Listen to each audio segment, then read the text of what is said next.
मुस्लिम vote bank को खुश करने के लिए ममता दीदी आपने ऑपरेशन सिंदूर का भी विरोध किया। कर्नल सोफिया याद है ना आपको? वही सोफिया जो पाकिस्तान से जंग के हालात के बीच देश को पल पल की अपडेट देती थी। ये अलग बात है कि मध्य प्रदेश की बीजेपी सरकार के कैबिनेट मंत्री विजय शाह ने उन्हें मंच से आतंकियों की बहन कहा था। खैर, छपरा के शहीद जवान इम्तियाज अली तो याद होंगे, बीएसएफ के सब इंस्पेक्टर थे।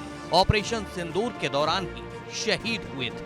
बंगाल के बेटे पैरा 6 के कमांडो झंटू अली शेख की कुर्बानी भी शायद ही आप भूले होंगे।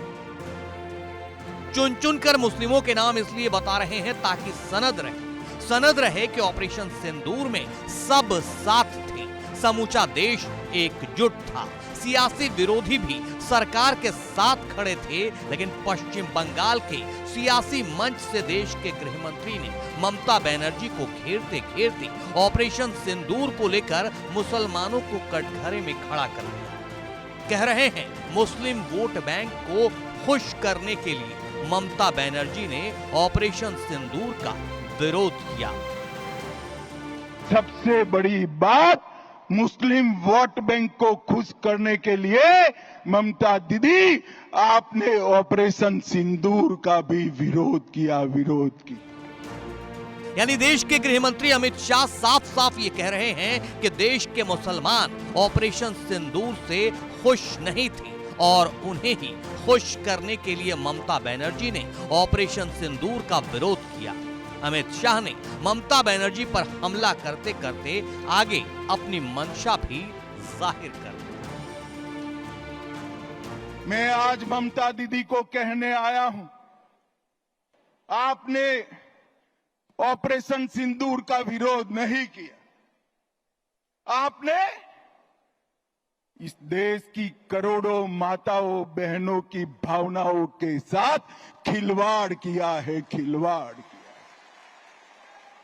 और मैं बंगाल की मातृशक्ति को भी अपील करने आया हूं, आने वाले चुनाव में ऑपरेशन सिंदूर पर सवाल उठाने वाली ममता जी को सिंदूर की कीमत बंगाल की माताएं बहनें जरा समझा दे, सिंदूर का अपमान करने का क्या मतलब। खैर, सियासत अपनी जगह है, लेकिन कुछ चीजें सियासत के दायरे से अलग होती हैं। अमित शाह ने ऑपरेशन सिंदूर में मुसलमानों के नाम गलत तरीके से घसीटे तो कांग्रेस सांसद इमरान प्रताप गढ़ी ने देश के गृह मंत्री के नाम खुली चिट्ठी लिखी। गृह मंत्री जी, जिस ऑपरेशन के बारे में कर्नल सोफिया कुरैशी ने पूरी दुनिया को ब्रीफिंग दी, जिस धरती पर खड़े होकर आप मुसलमानों के खिलाफ नफरत भरी बातें कर रहे हैं, उसी बंगाल के बेटे पैरा 6 के कमांडो झंटू अली शेख ने जान कुर्बान कर दी। अभी उसकी कब्र की मिट्टी भी नहीं सूखी है। इसी ऑपरेशन के दौरान बिहार के छपरा के बेटे बीएसएफ इंस्पेक्टर मोहम्मद इम्तियाज ने जान दे दी। जिस ऑपरेशन के बारे में पूरी दुनिया के सामने भारत का पक्ष रखने के लिए भेजे गए प्रतिनिधि मंडल में दर्जन भर मुस्लिम सदस्य शामिल हैं। आप महज चुनावी वोट हासिल करने के लिए कह रहे हैं देश का मुसलमान ऑपरेशन सिंदूर के विरोध से खुश होगा। आपका ये बयान बेहद शर्मनाक है। आपको देश के मुसलमानों के खिलाफ इस तरह की भाषा इस्तेमाल करने के लिए देश से माफी मांगनी चाहिए। न सिर्फ इमरान प्रताप गढ़ी बल्कि कांग्रेस की प्रवक्ता सुप्रिया श्रीनेत ने भी अमित शाह के इस बयान को एक्स पर पोस्ट करते हुए लिखा है। अमित शाह जी ने कहा, मुस्लिम समुदाय ऑपरेशन सिंदूर के विरोध से खुश होगा। आपकी हिम्मत कैसे हुई इस देश के मुसलमानों पर सवाल उठाने की? आप कर्नल सोफिया कुरैशी जैसों की वतन परस्ती पर सवाल उठा रहे हैं। सर्वदलीय प्रतिनिधि मंडल में मुस्लिम नेताओं पर सवाल उठा रहे हैं। आपकी सोच गंदी है।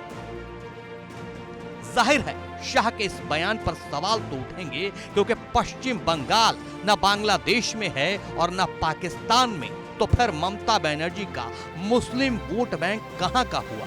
पश्चिम बंगाल में। तो जाहिर है सवाल देश के मुसलमानों के राष्ट्र प्रेम और निष्ठा पर उंगली उठाने का है।